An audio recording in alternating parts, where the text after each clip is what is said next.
আসসালামু আলাইকুম ভিউয়ার্স, আপনাদের মাঝে আরেকটি ভিডিও নিয়ে আসলাম।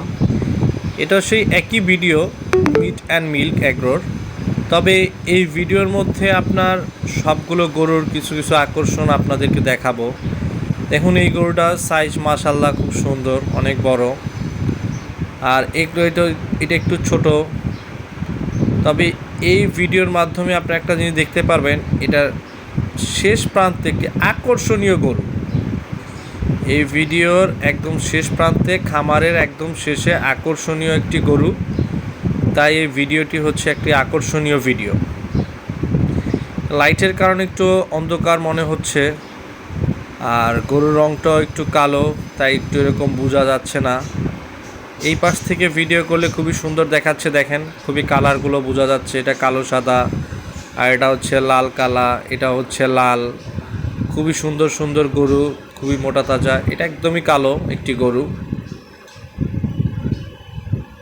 আর এই গরুগুলো দেখতে খুবই সুন্দর, গঠন খুবই চমৎকার। ওদের কালার কম্বিনেশন খুবই সুন্দর। গরুগুলো ন্যাচারাল খাওয়াতে ওদের ফিটিং খুবই সুন্দর হয়েছে, মাশাআল্লাহ খুবই সুন্দর। আপনারা সামনাসামনি যদি এই ফার্মে কখনো আসেন, আর আল্লাহ যদি বাঁচা রাখে আগামী বছর আপনারা আসবেন, আপনাদের সবাইকে দাওয়াত রইল। আপনারা দেখার জন্য আসবেন। আপনারা আসলে বুঝতে পারবেন এই ফার্মে কত সুন্দর সুন্দর গরু আছে। আর দেখুন, এই যে ভিডিওর শেষ প্রান্তে বললাম যে একটি আকর্ষণীয় গরু, এই দেখেন একটি হচ্ছে কালো নেপাল। এটা হচ্ছে একটা নেপালিয়ান গরু। এটা কালো, খুবই সুন্দর। ওর সামনাসামনি আমি ভয়েই সামনে যাইতে পারতেছি না, আমার ভয় লাগতেছে। আর ওই কর্নারে দেখেন পাকড়া লাল, যাকে আমরা বলি পাকড়া গরু, ওইটা হচ্ছে সেই পাকড়া গরু, খুবই সুন্দর।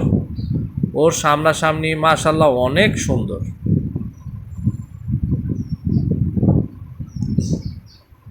কালোটা একটি আকর্ষণীয়, দেখেন এই লালটা কত সুন্দর, ও আমার দিকে তাকিয়ে আছে।